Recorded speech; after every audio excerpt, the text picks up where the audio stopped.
Block 28 of the Tunisian sampler Afghan is the pebble block, which you see here. And to make this, I've gone ahead. Most of the patterns, you'll find you're creating the pattern on the first half of the row. This, with the pebbles, you create the pebbles on the last half of the block. So for the first half, I just simple stitched, go through each post and bring up a loop till I was all the way across. Then I yarned over, drew through one, and then yarned over and draw through two just to get around the corner. To actually make the pebble, what you do here is you chain 3,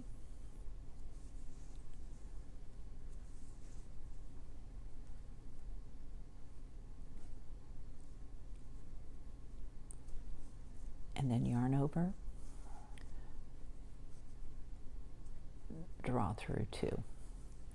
Then you're going to yarn over, draw through 2 one more time. And you're going to yarn over and draw through 2 after each one of these chains that you make, so that you get spacing in between them like we are showing here. We have a space between each pebble that's shown here.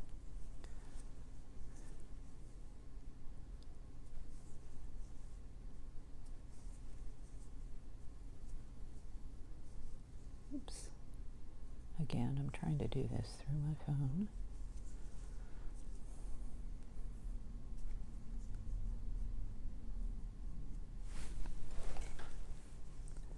Then one more time.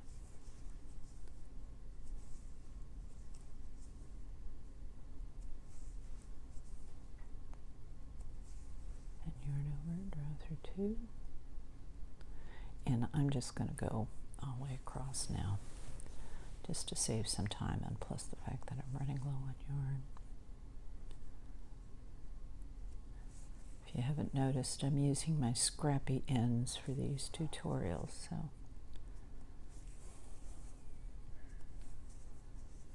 Okay, so now we're going to start the next row, and the first half is just your basic simple stitch all the way across. And when you get to your first loop, go ahead and bring through, and then you just kind of push it through. And that's what makes your pebble.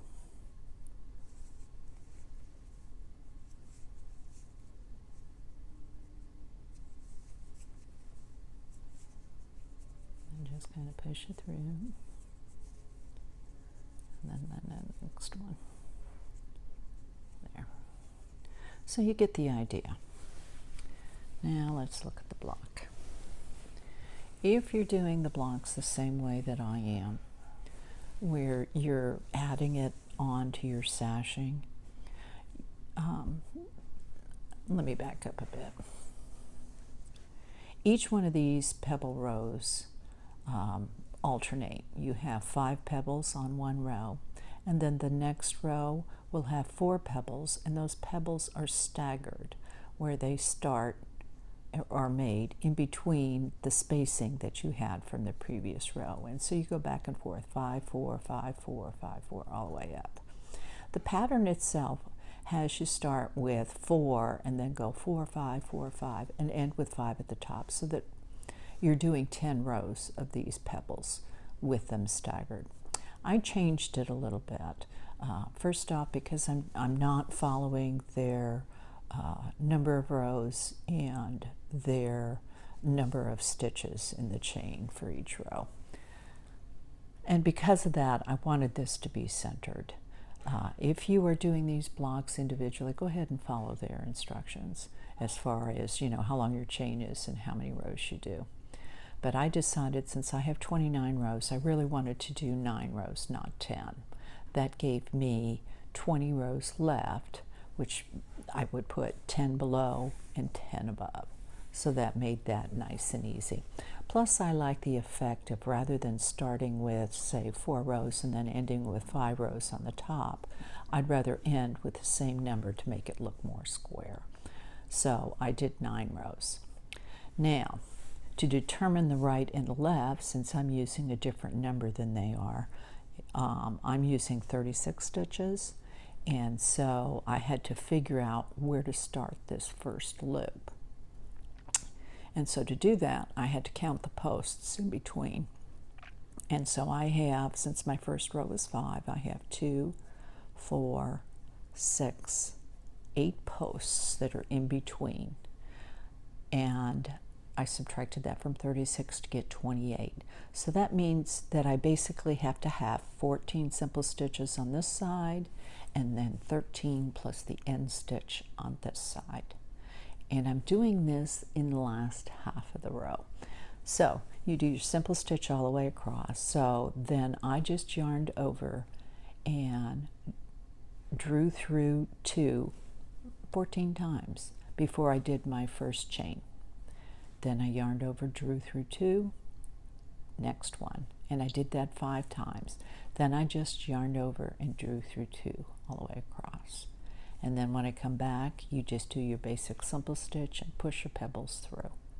Then the next row, you're going to draw through 2 until you have passed this point right here before you start making your chain for this one. And then once you've got that first row done, you're going to find it very easy to go back and forth with it. That's the pebble stitch. And frankly, not a very pretty block the way that they have it laid out, but I did want to follow the Tunisian, let's see, what's the official name here? An Afghan stitch sampler. It's leaflet 2501 for those at leisurearts.com, for those that are following along with the pamphlet. I did want to more or less follow their patterns. This is a neat thing, a neat pattern to do all kinds of things with. You can make stars out of it, diamonds. Like I mentioned on a previous block, you can form letters with it, like B-A-B-Y for baby, a child's name, you know, a surname, all kinds of things. So that's the pebble block. And I've also heard it referred to as the popcorn stitch. You'll see that in other patterns, and it's essentially made the same way. They may vary the number of stitches in the chain, but it's essentially made the same way. Thanks for watching.